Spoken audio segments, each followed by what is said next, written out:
মিটামন উপজেলার সর্বস্তরের জনগণকে পবিত্র ঈদুল আজহার শুভেচ্ছা জানিয়েছেন কিশোরগঞ্জ যশকুড়ির বিজ্ঞ আইনজীবী অ্যাডভোকেট মোহাম্মদ শাহ কামাল।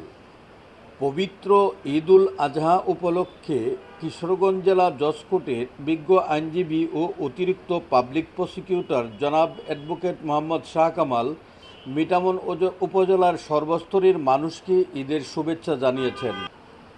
জনপ্রিয় online news portal vision news ৭১-এর মাধ্যমে মিটামন উপজেলার সর্বস্তরের জনগণকে জনাব অ্যাডভোকেট মোহাম্মদ শাহ কামাল বলেন, ঈদুল আজহা অর্থ ত্যাগের উৎসব। এই উৎসবের মূল প্রতিপাদ্য বিষয় হল ত্যাগ করা। পবিত্র গ্রন্থ আল কোরআনে বলা হয়েছে, মাংস বা রক্ত কোনোটাই আল্লাহর নিকট পৌঁছে না, পৌঁছায় মানুষের মনের পবিত্র ইচ্ছা।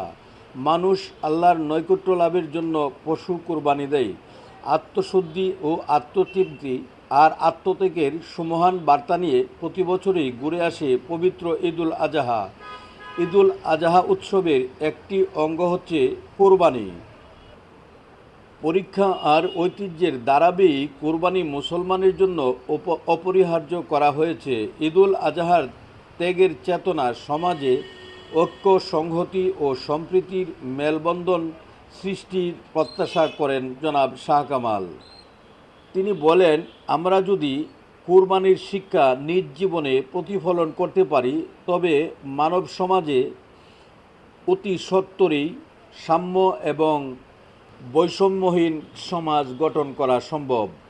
তিনি বলেন, মিটামন উপজেলাবাসীর জীবনে বয়ে আনুক সুখ, শান্তি, সমৃদ্ধি, সমাজে সৃষ্টি হোক সম্প্রীতি ও সৌহার্দ্যের মেলবন্ধন।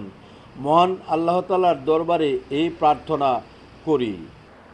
সর্বোপরি তিনি শহীদ রাষ্ট্রপতি জিয়াউর রহমানের ইসলামী মূল্যবোধ ও দেশপ্রেমে উদ্বুদ্ধ হয়ে সকলকে এগিয়ে আসার আহ্বান জানান। তিনি আরও বলেন, ঈদুল আজহা আমাদেরকে ত্যাগের শিক্ষা দেয়, তাই সকলকে মতভেদ ভুলে ও এক কাতারে একত্রিত হতে হবে সমাজ এবং রাষ্ট্র বিনির্মাণের জন্য। তিনি হজরত ইব্রাহিম আলাইসাল্লামের কথা স্মরণ করিয়ে বলেন, তিনি যে ত্যাগের দৃষ্টান্ত স্থাপন করেছেন পৃথিবীতে, এ থেকে এই আমাদের শিক্ষা নেওয়া অপরিহার্য। মিটামন তথা কিশোরগঞ্জবাসীকে তিনি আইনশৃঙ্খলা মেনে চলার উদাত্ত আহ্বান জানিয়ে সকলকে ঈদ মোবারক জানিয়ে বার্তাটি শেষ করেন।